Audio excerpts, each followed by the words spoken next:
Next B Renuka gar. ನನ್ನ ಹೆಸರು ರೇಣುಕಾ ಅಂತ. ನಾನು ಕಲಬುರಗಿನಿಂದ ಮಾತಾಡ್ತಾ ಇರೋದು. ಏಜ್ 48.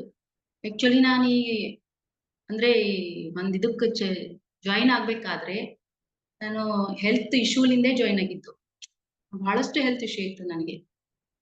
ಥೈರಾಯ್ಡ್ ಇತ್ತು, BP 1 ವರ್ಷದಿಂದ BP ಇತ್ತು, ಆಮೇಲೆ ಸ್ಕಿನ್ ಈಚಿಂಗ್ ಇತ್ತು. ಬಹಳಷ್ಟು ಪ್ರಾಬ್ಲಮ್ಲಿಂದೇ ನಾನು ಬಳಲ್ತಾ ಇದ್ದೆ. ಅದಕ್ಕೋಸ್ಕರ ನನಗೆ ಫಸ್ಟ್ ಮಾಂತೇಶ್ ಅವ್ರು ಹೇಳಿದ್ರು ಬೆಂಗಳೂರಿನಿಂದ.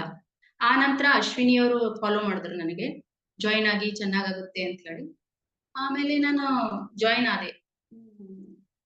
ಮೊದಲೆಲ್ಲ ಫಾಸ್ಟಿಂಗ್ ಮಾಡ್ತಾ ಇದ್ದೆ, ಬಟ್ ಈ ತರ ಎಫೆಕ್ಟ್ ನನಗೆ ಯಾವಾಗೂ ಆಗಿರ್ಲಿಲ್ಲ. ಮಾಡ್ತಾ ಮಾಡ್ತಾ ಹೋದ ಹಾಗೆ ಒಂದು 7 days ಏನು ಫುಲ್ ನಿರಾಹಾರ ಇತ್ತಲ್ಲ, ಅವಾಗ ಏನಾಯ್ತು ಅಂತಂದ್ರೆ ನನಗೆ ಬಹಳಷ್ಟು ಹೆಲ್ತ್ ಇಶ್ಯೂ ಹೆಚ್ಚಿಗಾಗ್ಬಿಡ್ತು.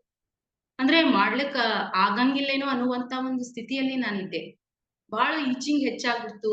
ಆಮೇಲೆ ನಂದು ಪ್ರತಿಯೊಂದು ದೇಹದ ಪ್ರತಿಯೊಂದು ಅಂಗಾಂಗಗಳು ನೋವು ಹೆಚ್ಚಾಯ್ತು.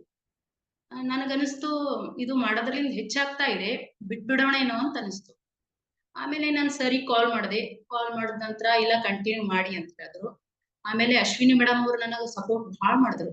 ಬಹಳಷ್ಟು ಅವರು ಇಲ್ಲ ಮೇಡಮ್ ಮಾಡಿ ಕಡಿಮೆ ಆಗುತ್ತೆ, ನೀರ್ ಜಾಸ್ತಿ ಕುಡೀರಿ, ಆಮೇಲೆ ರೆಸ್ಟ್ ಮಾಡ್ರಿ, ಇದೆಲ್ಲ ಈ ತರ ಹೇಳಿದ್ರು. ಆಮೇಲೆ ನನಗೂ ಅನಿಸ್ತು ಇಲ್ಲ ಸಾಧ್ಯ ಅದ ಇದು ಅಂತ ಹೇಳಿ ನಾನು ಕಂಟಿನ್ಯೂ ಮಾಡಿದೆ. 10 days ನನಗೆ ತುಂಬಾ ಪೇನ್ ಆಯ್ತು, ಬಾಡಿ ಪೇನ್. ಆ ನಂತರ ಏನು ಅಂತಂತಂದ್ರೆ ಫುಲ್ ಹೀಲ್ ಆಗಿ ನಂದು ಎಲ್ಲಾ ಪ್ರಾಬ್ಲಮ್ಸ್ ಎಲ್ಲ ಸಾಲ್ವ್ ಆದವು. ಈಚಿಂಗು ಕೂಡ ಏನಾಯ್ತು ಅಂತಂದ್ರೆ ಕಡಿಮೆ ಆಯ್ತು. ನನಗೆ 8 ವರ್ಷದಿಂದ ಈಚಿಂಗ್ ಇತ್ತು, ನಡು ಕಡಿಮೆ ಆಗಿತ್ತು, ಮತ್ತೆ 1 ವರ್ಷದಿಂದ ಹೆಚ್ಚಾಗ್ತಾ ಇತ್ತು ಈಚಿಂಗು. ಹೀಗೆ ಸಂಪೂರ್ಣವಾಗಿ ಗುಣಮುಖವಾಗಿದೆ. ಆಮೇಲೆ ನನ್ನ ಆಧ್ಯಾತ್ಮದಲ್ಲಿಯೂ ಕೂಡ ಏನಾಗಿದೆ ಅಂತಂದ್ರೆ ನಾನು ಹೆಚ್ಚು ಹೆಚ್ಚು ಏನು ಅಂತಂದ್ರೆ ಸಾಧನೆ ಮಾಡ್ಲಿಕ್ಕೆ ಸಾಧ್ಯ ಆಯ್ತು. ಮೌನದಲ್ಲಿ ಹೆಚ್ಚಿರ್ಲಿಕ್ಕೆ ಸಾಧ್ಯ ಆಯ್ತು. ಆಮೇಲೆ ನಾನು ಓದ್ಬೇಕಾದ್ರೆ ನನಗೆ ತಲೆ ಸುತ್ತು ಬರ್ತಾ ಇತ್ತು.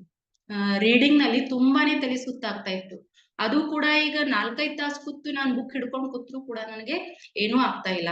ಬಹಳಷ್ಟು ಖುಷಿ ಆಗ್ತಾ ಇದೆ ಈ ಒಂದು ಪ್ರೋಗ್ರಾಮ್ ನಾನು ಅಟೆಂಡ್ ಮಾಡಿದ್ದಕ್ಕೆ.